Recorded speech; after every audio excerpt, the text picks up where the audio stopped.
In the great Buddha Hall of Todaiji Temple in Nara stands the colossal bronze statue known as the Nara Daibutsu, a symbol of Japan worldwide and a must-see destination for any first-time visitor to the country. For many, it is little more than a photo op, a place to check off their Japan bucket list. But behind this massive monument is the tale of a nation in turmoil, an emperor racked by anxiety about his country's future, and the countless individuals, both highborn and low, who shed their blood, sweat, and tears to put that anxiety to rest. Join me today as we make our final dive into Japan's short but dramatic Nara period, exploring the era's unique places and events, and meeting its colorful cast of characters in all their ambitious, scheming, and rebellious glory. You're watching Japanese History the Textbook, and this is the Buyuden Japanese History Channel.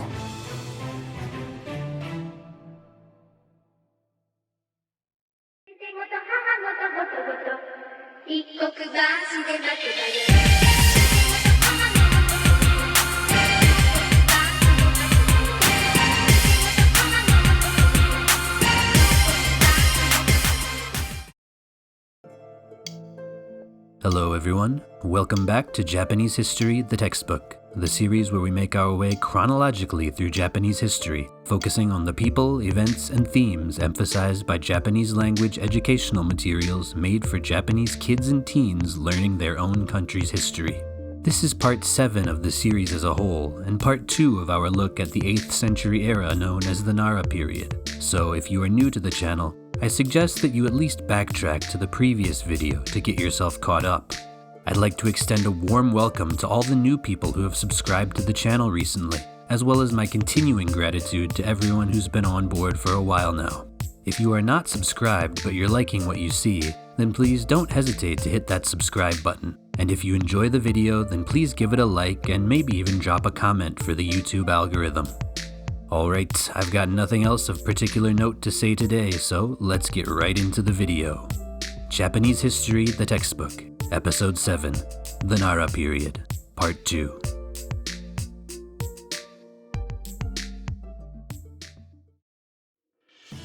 On our last episode, we saw the rise to power of Fujiwara no Fushito, the son of the Asuka period politician Nakatomi no Kamatari, and a key player in the creation of Japan's first 2 Ritsuryo law codes.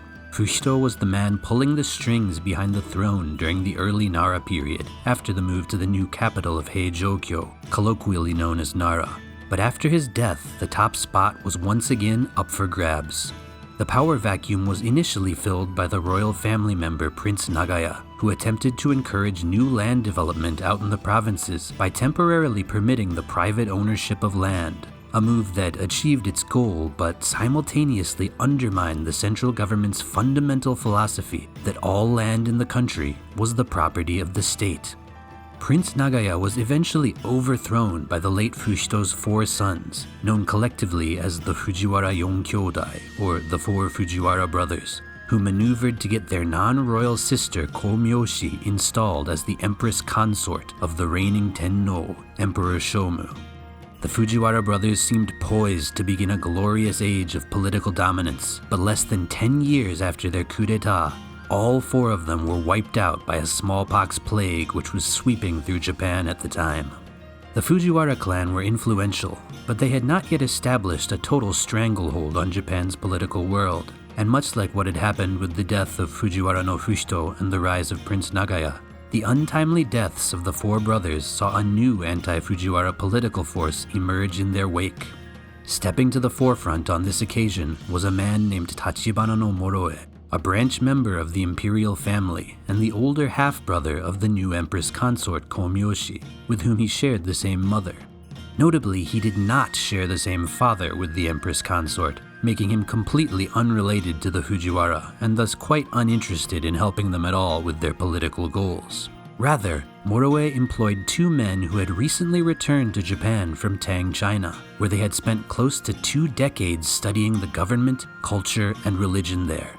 These men were the monk Genbo and the learned aristocrat Kibi no Makibi, the latter of whom was so renowned for his intellect that later generations came to view him as almost akin to a wizard, and Heian period illustrations depict him performing such miraculous feats as flying in the sky and manipulating demons. With the help of these two men, Tachibana no Moroe hoped to steer Japan's new Ritsuryo system in a direction closer to that of the original blueprint laid in Tang China, with particular emphasis placed on hamstringing the Fujiwara clan so that the emperor could take his rightful place as the supreme and absolute leader of government. Let's step back for a moment and talk about Japan's relationship with Tang China during this period.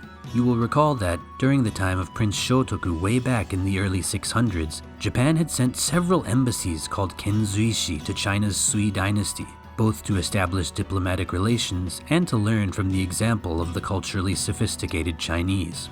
When the short-lived Sui dynasty fell in 618 and the Tang dynasty arose in its place, Japan continued to send scholarly embassies, now called Kentoshi, throughout the mid-7th century. However, with Japan's military clash against the Tang-Silla alliance at the Battle of Baekgang, aka Haksongko, in 663, the relationship between the two countries became somewhat awkward, and Kentoshi embassies effectively stopped for the next 40 or so years.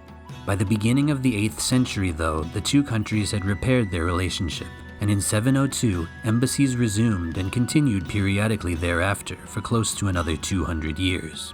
Early embassies had adopted a relatively safe route of travel, hugging the western coast of the Korean peninsula until making landfall in China.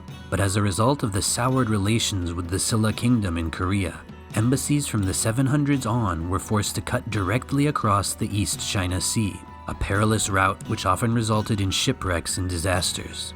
As such, those who successfully made it to China typically stayed for several years, if not decades, and there is even the famous case of one Abe no Nakamaro who became a high-ranking bureaucrat in the Tang government and ended up staying in China permanently. Getting back to Japan, there were naturally some individuals in the political world who were less than thrilled with Tachibana no Moroe's administration and his recruitment of the Tang embassy returnees, Kibi no Makibi and Genbo. Chief among these was Fujiwara no Hirotsugu, son of one of the 4 Fujiwara brothers, Fujiwara no Umakai. Hirotsugu was at this time serving in a bureaucratic position in the Dazaifu in Kyushu, already amply at arm's length from the halls of power in the capital, and he saw Tachibana no Moroe's favoring of non-Fujiwara advisors as a direct attempt to oust his family from their perch at the top of the political totem pole. In the year 740, in an effort to have Kibi no Makibi and Genbo removed from their influential new roles in the government, Hirotsugu raised an army in Kyushu in rebellion against the central government in Nara.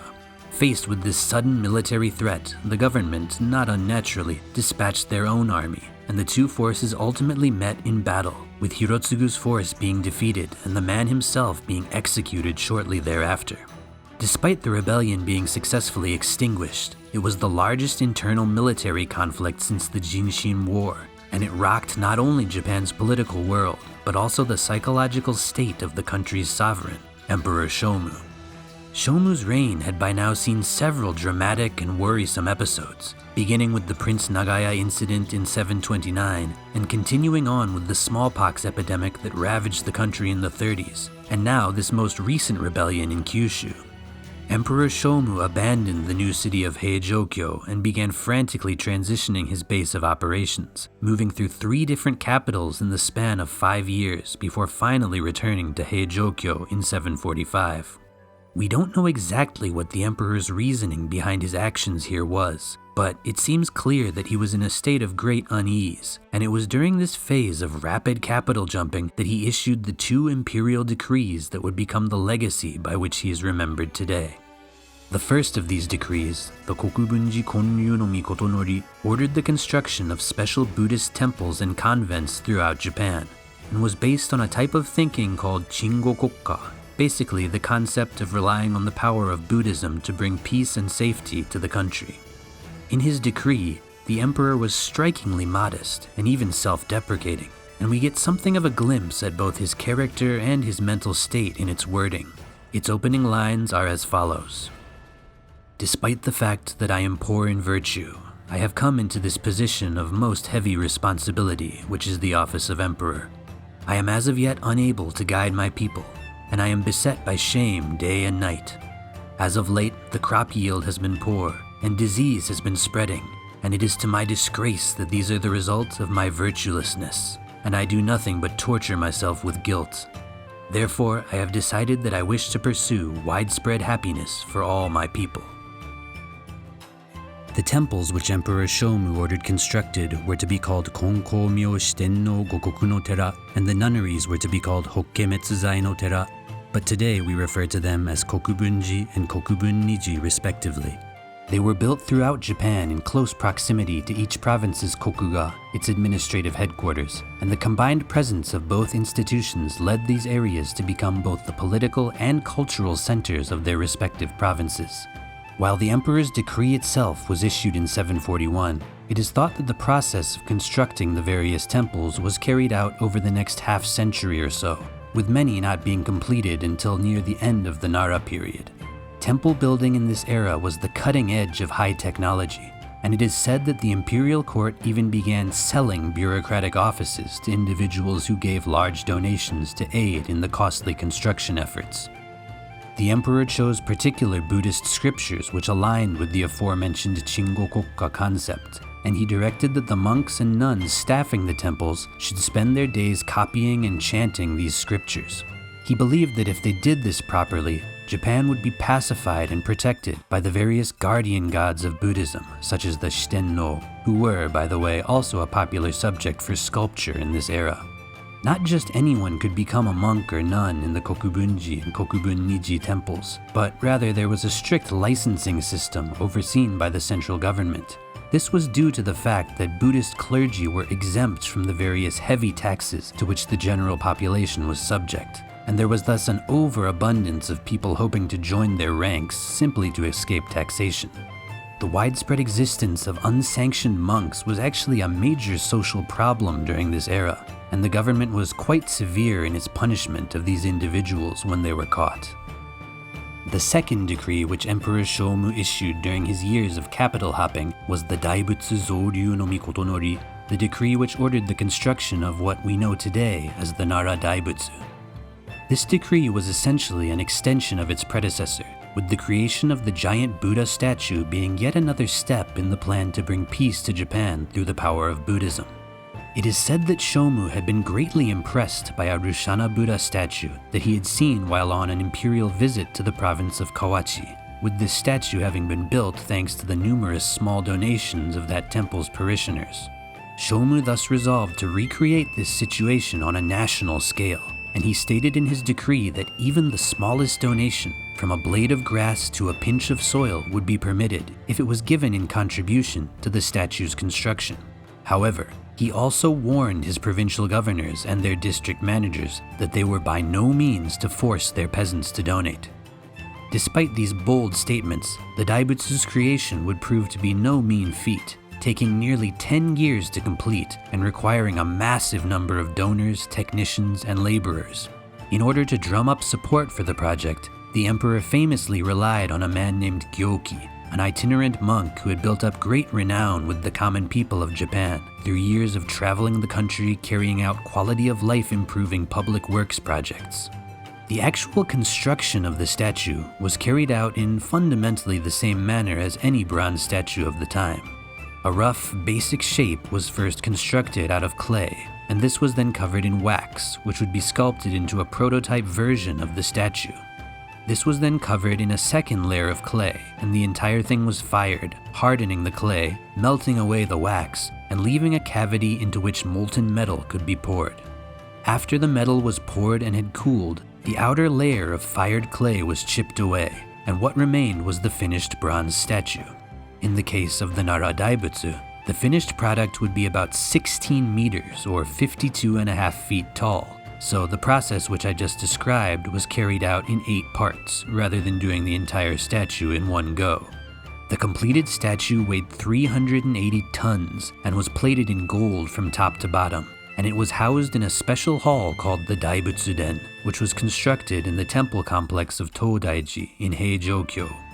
Todaiji served as the head temple of the nationwide Kokubunji temples, and it still houses the Daibutsu statue today, though both temple and statue have seen numerous repairs and rebuilds.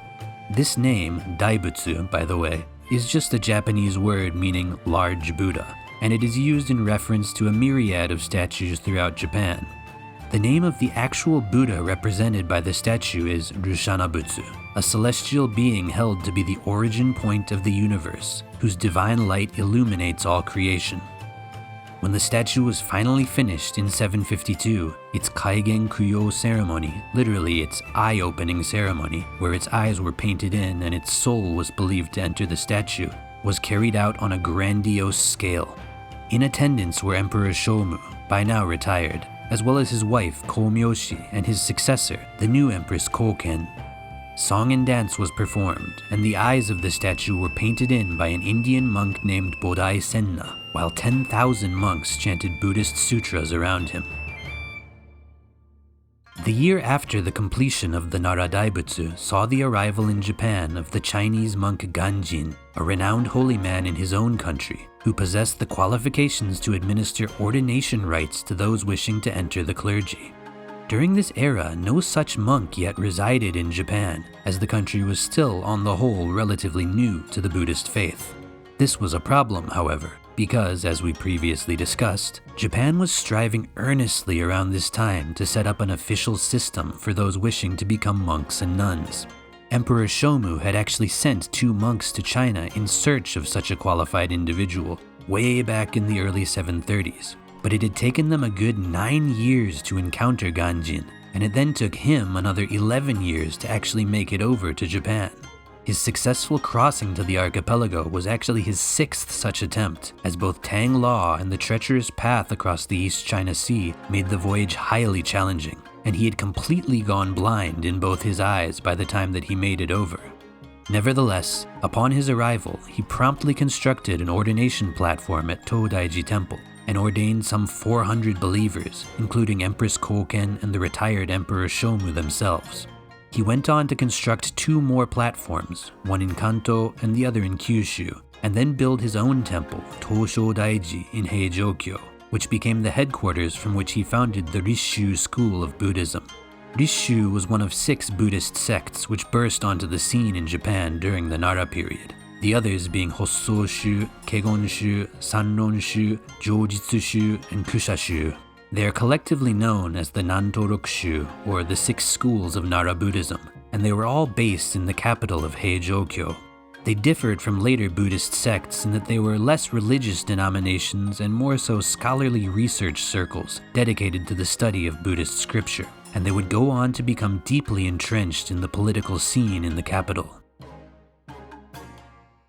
Before we move on to the new Empress Koken's reign, we must briefly discuss one more very important development that occurred while Emperor Shomu was pursuing his great religious projects. This was the passage in 743 of a law called the Konden Einen Shizai no Ho. This law was the natural extension of the Sanzei Shin no Ho, which we discussed in our last episode, a law which, you will recall, permitted the private ownership of land for up to 3 generations to those who newly opened it up for cultivation.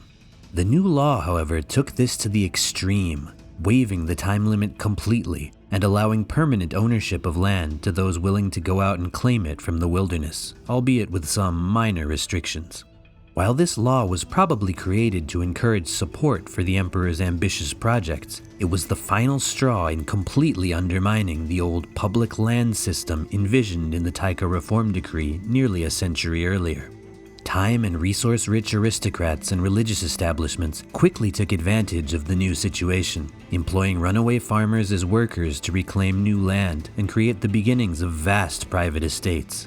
The existence of these estates, known to history as Shoen, would go on to drastically shape the course of Japanese history. The aforementioned Empress Koken was the daughter of Emperor Shomu, and she ascended to the throne after her father's retirement in 749. As we have seen with many emperors, particularly the female ones, it was common to have powerful bureaucrat advisors behind the curtain who were entrusted with the actual running of the day-to-day affairs of government. In the case of Empress Koken, this advisor was one Fujiwara no Nakamaro, son of Fujiwara no Muchimaro, another one of the late Fujiwara brothers. Nakamaro rose high in the government thanks to the backing of Empress Koken's mother, the retired Empress consort Komyo, aka Komyoshi, who, as you will recall, originally came from the Fujiwara clan. Komyoshi naturally wanted to make sure that when her daughter came to the throne, it would be her family members pulling the strings behind the scenes. In 756, the retired Emperor Shomu died, and in the power vacuum he left behind, Fujiwara no Nakamaro's political influence grew even greater. Tachibana no Moroe, the imperial relative and statesman who we discussed at the beginning of this episode, was still around at this time, but an inappropriate statement he made at a drinking party led to him being falsely suspected of treason and retiring from politics. Completely independent from this, Moroe's son actually was plotting treason against the central government, hoping to overthrow Nakamaro and force Empress Koken into retirement so that she could be replaced with his own preferred candidate. Unfortunately for him, this plot leaked prematurely, and he and his co-conspirators were arrested and jailed in 757. While they did officially get their death sentences commuted by the Empress, they all seem to have died incidentally after some lengthy torture ordered by Nakamaro. With Moroe's retirement and his son's ignominious death, the Tachibana clan's influence in the central government was thoroughly extinguished, and Nakamaro stood relatively unchallenged at the top of the political totem pole. One significant action which Nakamaro would undertake during his time in power was to implement the Yoro Ritsuryo law code created by his grandfather, Fujiwara no Fushito. While the code had been legally enacted in 718, it had never actually been put into effect due to Fushito's death and the emergence of the various anti-Fujiwara government actors like Prince Nagaya. Nakamaro's rise to the top allowed the code to finally be dusted off and brought out into the light of day. By the next year, 758, Nakamaro and the sitting ruler, Empress Koken, were no longer getting on as well as they once had, and so Nakamaro used his massive political influence to force the Empress into retirement and have her replaced by a new ruler, Emperor Junnin. Junnin came from a slightly different line of descent than the last few emperors, being the grandson of Emperor Tenmu through his son Prince Toneri, the man who, as you will recall, was the author of the Nihon Shoki. With the throne occupied by a new ruler friendly to his ambitions, everything seemed to be going according to plan for Fujiwara no Nakamaro. But right at this moment, misfortune struck. Nakamaro's biggest backer, the retired Empress consort Komyoshi, passed away. Right around this time, the ruler whom Nakamaro had just pushed out of power, the retired Empress Koken, had begun to heavily favor a Buddhist monk named Dokyo, claiming that he had miraculously cured her of disease. The retired empress still held plenty of influence in her own right, and without her mother to keep the situation in check, she and Dokyo came to butt heads with Nakamaro and his new puppet emperor Junnin. This tension came to a head in the year 764, when Emperor Junnin criticized Koken's adoring patronage of Dokyo, and the retired empress responded by stripping Junnin of his duties and declaring that she would henceforth carry out the affairs of government. Nakamaro was naturally quite alarmed by this development, and he began formulating a plot to seize control of the state's military apparatus and use it to take back his and Emperor Junnin's power. However, as seems to be a recurring theme here, Nakamaro's plan was leaked before it could be put into action, and he was forced to flee to Omi province, where he raised an army and attempted to set up yet another imperial prince as emperor.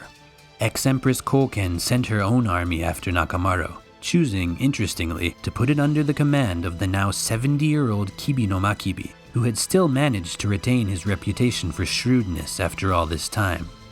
After some cat and mouse, the two armies finally clashed at Mionosaki on the western coast of Lake Biwa, where Nakamaro was defeated, captured, and executed along with his entire family. This conflict is known today as the Rebellion of Emi no Oshikatsu, after the new name, Emi no Oshikatsu, which Emperor Junnin bestowed upon Nakamaro during the peak of his power. In the rebellion's aftermath, Emperor Junnin was officially removed from the office of emperor and exiled to the island province of Awaji in the Seto Inland Sea, dying just a year later at the age of 33. To replace him, ex-Empress Koken came out of her nominal retirement and reascended to the office which she had never wanted to leave in the first place, taking the throne under the new name of Empress Shotoku. As we discussed back in episode 5, she's the second of only 2 Japanese emperors, or empresses rather, to have ever sat on the imperial throne twice, an act known in Japanese as choso. With the empress, who I will refer to as Shotoku from here on, back at the government's helm, the monk Dokyo only continued to expand his influence in the imperial court. It seems quite likely that he had in fact become the empress's lover, and in 765 he was promoted to the position of Daijo Daijin Zenji, a unique post never seen before or after in history, which put a Buddhist religious spin on the position of Chancellor of the realm. The post doesn't seem to have a consistent English translation, but one which I simply like the ring of is First Minister and Master of Meditation. In that same year, Dokyo used his newfound authority to issue a decree banning the cultivation of new farmland by anyone other than temples or shrines, setting up the country's religious establishments to gain a significant economic advantage over their secular peers. Just when it seemed that he couldn't grow any more powerful and influential, the empress promoted him yet again in 766, giving him the title of Ho-o, which translates to something like Buddhist king. The thinking behind this new position was that Dokyo would reign over the religious world while Empress Shotoku ruled the secular one. Perhaps his latest promotion had kicked his ambitions into overdrive, or perhaps he just knew that his position was precarious as long as he was relying on the Empress's favor. But either way, it seems likely that it was around this time that Dokyo began to set his sights on the ultimate prize, the office of Emperor itself. In 769, an oracle was issued by the Usajingu Shrine of Bizen Province, which declared that making Dokyo Emperor of Japan would bring peace and stability to the country. It is widely accepted today that Dokyo himself was behind this prophecy, but in the highly superstitious culture of Nara period Japan, such an oracle held great weight, and the imperial court was thrown into an uproar. Torn between her faith in her beloved Dokyo and her reluctance to allow a non-royal to sit on the imperial throne, the empress dispatched the aristocrat and civil servant Wakeno Kiyomaro to the shrine to double-check the oracle's authenticity, and he returned with the message that the original oracle had been mistaken. Kiyomaro's reward for a job well done was to have an angry Dokyo force him to change his name to Kitanamaro, which basically means filthy Maro, and exile him to Osumi province in Kyushu. This did, however, mark the end of Dokyo's delusions of grandeur, as the empress died of disease the following year, and without her to protect him, he himself was promptly exiled off into the boondocks by his political opponents. Wakeno Kiyomaro was allowed to return to the capital, and he was remembered by future generations as something of a hero, the man who had prevented the Japanese imperial throne from being usurped by a crooked monk.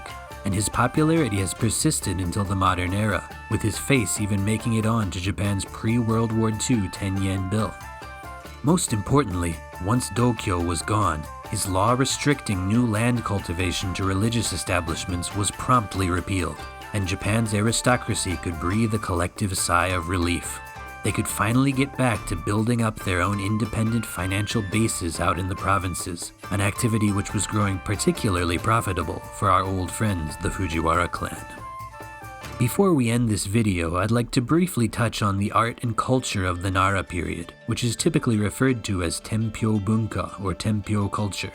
This cultural flowering was focused around the reign of Emperor Shomu, and was heavily influenced by cultural artifacts brought back from Tang China by the Kentoshi embassies. These artifacts included not only Chinese items, but also items from the various countries along the Silk Road, such as India and Persia. Emperor Shomu in particular was an avid collector of such items, and upon his death, his widow Komyoshi donated his collection to Todaiji Temple, where they were housed in the Shosoin repository. The collection contains such famous artifacts as the Radenshittan no Gogenbiwa, a 5-stringed lute elaborately decorated with mother of pearl, and the Torige Ritsujo Byobu, a folding screen depicting slightly plump, thick-eyebrowed women, whose traits would have been classic markers of beauty in Tang Dynasty China. The Shosoin itself is actually a prime example of Nara period architecture, being built in the style of Azekura Zukuri, which piles up geometrically cut logs such that they interlock at the corners and create a sort of sawtooth pattern. The Nara period was also the era when bronze Buddhist statues began to be superseded by those made out of clay, called sozo, or those made out of hardened and lacquered cloth, called kanshitsuzo. A representative example of the former is Kofukuji Temple's six-armed, three-faced Ashura statue, with its beautiful and youthful features that differ ever so slightly from face to face. A prime example of the latter is the Fuku Kensaku Kannon Bosatsu Ritsuzo at Todaiji, which stands 360 centimeters tall, nearly 12 feet, and strikes quite an imposing figure. Finally, the rugged old monk Ganjin, who we discussed earlier, is said to have brought over the first wooden Buddhist statuary to Japan, and this style of sculpture would go on to become the one most commonly seen in later eras due to the easy accessibility of wood as a material. Well, my friends, we have done it. We have managed to close out the Nara period without going into a third episode. We do still technically have about 2 decades left before the era concludes, but I think we can safely consider this stretch of time to be a run-up of sorts to our next topic, the iconic Heian period. I am almost positive that we will not complete this one in 2 episodes, but I suppose we'll just have to wait and see how things go. Regardless, I'm quite excited to get into it, as the Heian period is one I've been looking forward to doing since creating this channel. Anyway, if you enjoyed the video, please do like, subscribe, and share, and if you're interested in seeing a Japanese mnemonic for remembering the date of the Nara Daibutsu's completion, then stay tuned, because I'll have that popping up at the end here. As always, thanks for watching, have a great day, and 不運を祈るぞ。